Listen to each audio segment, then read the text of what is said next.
De retour dans la troisième partie de Plus belle ma Sarthe avec Daniel Pichon, qui est notre invité du jour. Daniel, que tout le monde connaît ici sur le département, sous le pseudonyme de Pollux. Pollux, pourquoi Pollux? Oh, c'est vieux ça. J'étais très jeune, j'imitais Pollux à l'époque. Devais avoir 16-17 ans. Et ça vous est resté? Et aujourd'hui oui, c'est resté. Et puis, je trouve ça sympa. Alors donc, ça va bien. Bon, pour faire un peu votre panégyrique, Daniel, donc vous êtes né à Montfort, il y a un peu plus de 70 ans, on va dire. Vous êtes un fils de paysan, vous avez été marchand de frites, vous avez été restaurateur, animateur radio.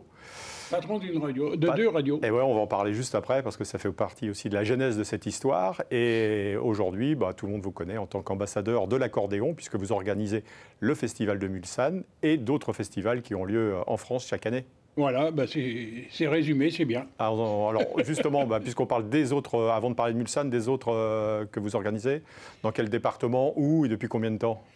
Alors, j'organise depuis 41 ans à Mulsanne. On a démarré en 84 avec d'autres amis. Au niveau national, je fais ça depuis le début des années 90.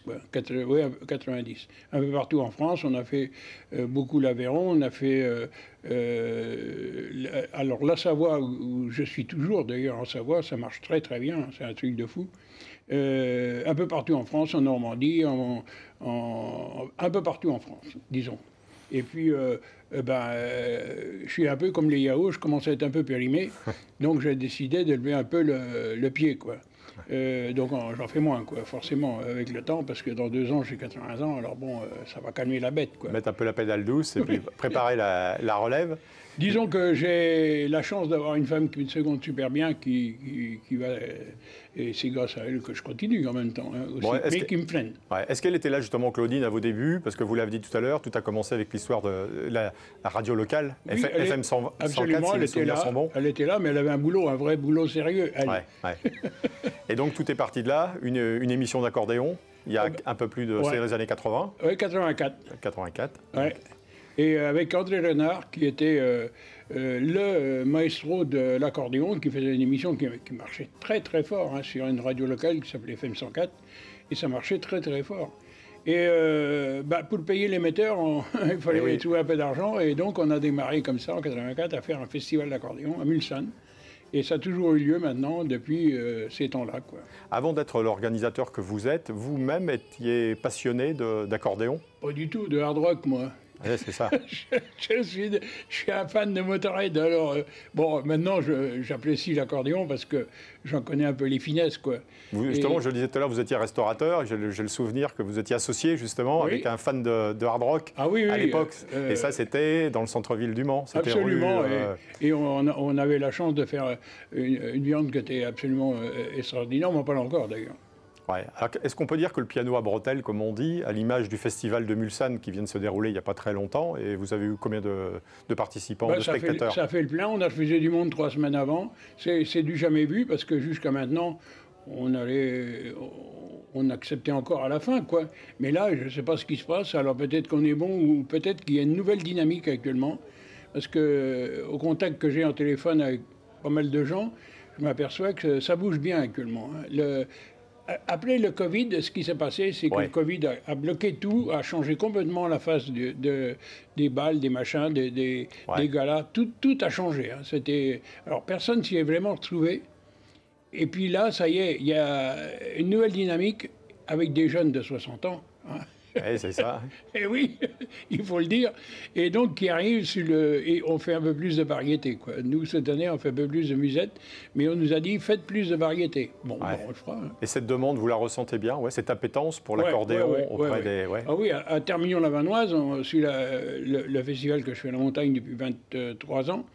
C'est un petit village de 450 habitants, donc il y a juste une piste de ski, enfin, c'est fou comme truc, quoi. On sent encore les fermes, là. C'est ça. C'est ça qui m'a plu, d'ailleurs. Et on a fait quand même, dans la semaine, 6000 personnes. Ah oui. Un peu plus, d'ailleurs. Mais soyons modestes, disons 6000. Comment on peut expliquer ce côté indémodable, on va dire, d'accordéon? On a l'impression que ça traverse toutes les époques.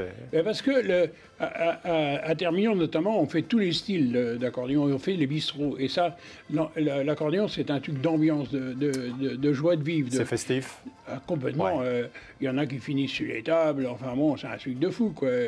Et il y a des afters, comme disent les jeunes maintenant, où ils font du rock, mais à l'accordéon, quoi.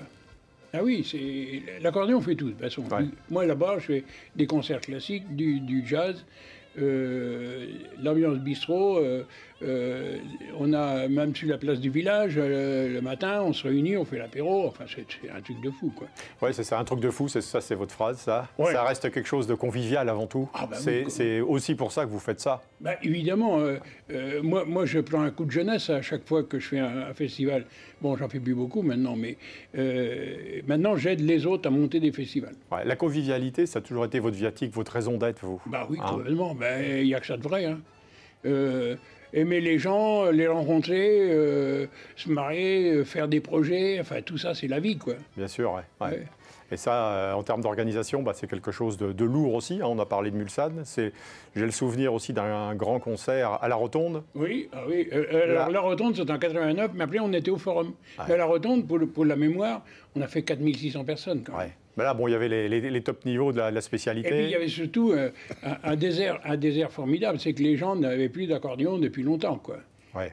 Et alors là, ça a été la folie, hein. Il y a plein de personnes extraordinaires hein, qui sont passées, on va dire, dans tous les concerts que vous avez pu organiser. Mais vous aussi mettez un soin particulier, vous avez cette volonté de donner leur première chance à des jeunes ou à des gens qui ne sont pas encore montés sur des grandes scènes. Ah oui. Ça, c'est quelque chose qui vous tient à cœur. Alors, à Mulsanne, j'avais lancé il y a quelques années. C'est un peu un tremplin. Ah, complètement. Ouais. Ouais, on s'en aperçoit. J'avais lancé ce fameux titre Révélation Sarthe pour récompenser des jeunes qui étaient en devenir.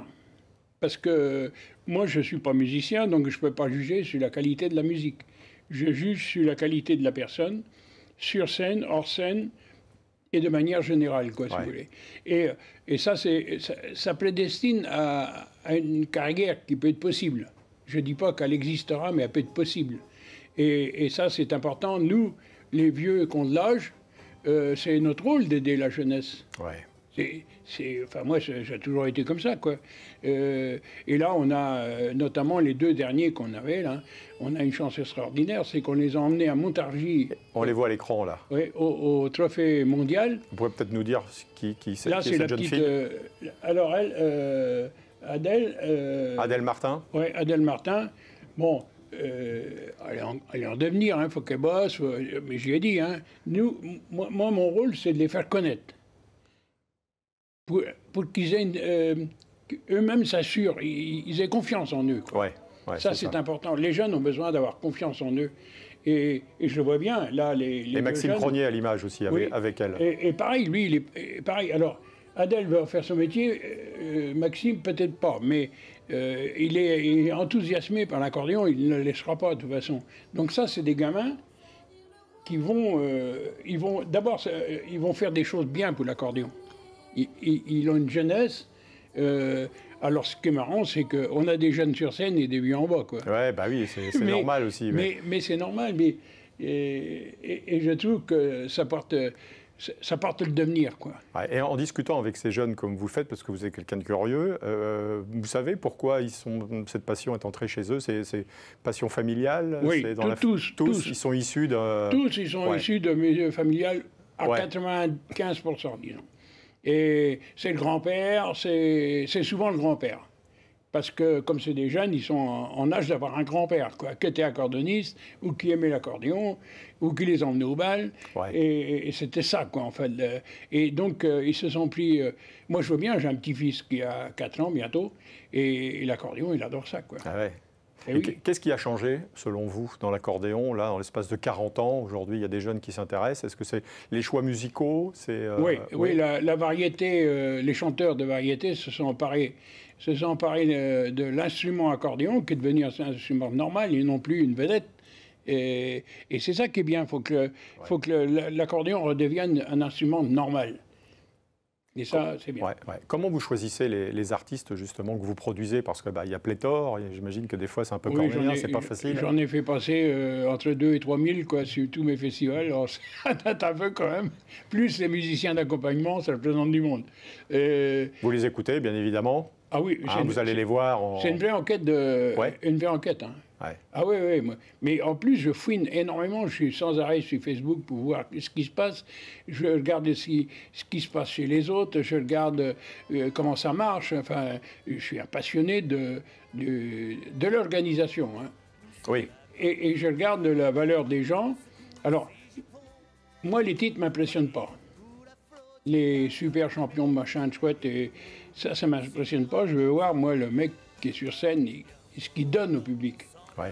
C'est important. Ouais. Parce que s'il donne pour lui-même, ça ne sert à rien.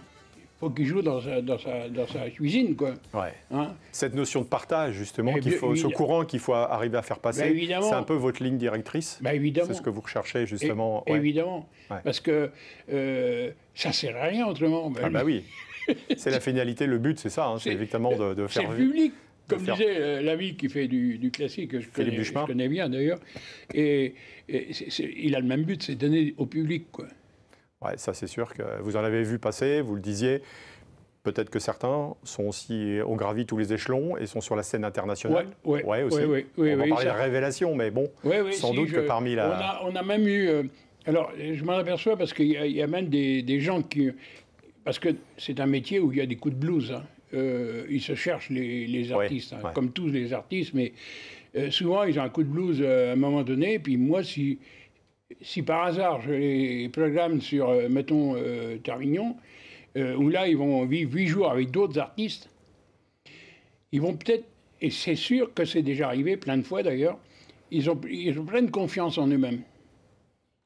Alors, ça c'est important parce que il faut qu'ils aient confiance, quoi, pour jouer. Bien sûr. Quel est l'impact justement d'un concert, mais d'un festival comme celui de Mulsanne sur la scène régionale ou sur la scène nationale? L'observation, parce que nous, on a la chance d'avoir une équipe de copains qui filment tous nos festivals. Hein, et donc, il y a des répercussions parce que les gens redécouvrent tous ces artistes qui, pour la plupart, ne connaissent pas. Parce qu'on a même des... Alors ça, c'est marrant. On a des gens qui nous regardent depuis l'Australie. D'accord. De plein de pays du monde.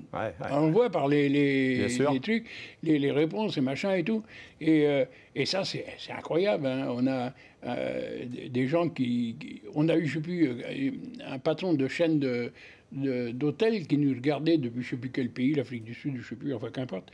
Et qui avait mis l'émission d'accordéon dans ses hôtels, quoi. Bon, super, Daniel. Justement, pour ceux qui aiment et qui adorent l'accordéon, LMTV rediffusera dimanche prochain à 14h et 16h ou 16h30. Étienne, 14h30, 16h30. Merci Étienne, qui est en régie, de me souffler à l'oreille que, voilà, Dieu sait s'il y a beaucoup de téléspectateurs sur LMTV qui aiment l'accordéon, Daniel. Vous me confirmez? Et d'ailleurs, il y aura des passages du festival. Eh bien voilà, tout a été dit. 4 dimanches, je crois. Parfait. Eh bien, merci à vous. Merci Daniel d'être passé pour nous parler d'accordéon. Ce fut un plaisir. Avec plaisir. Merci à vous également de nous avoir suivis. On se retrouve la semaine prochaine. Nous serons du côté de Fillet-sur-Sarthe. Bonne fin de soirée. Merci.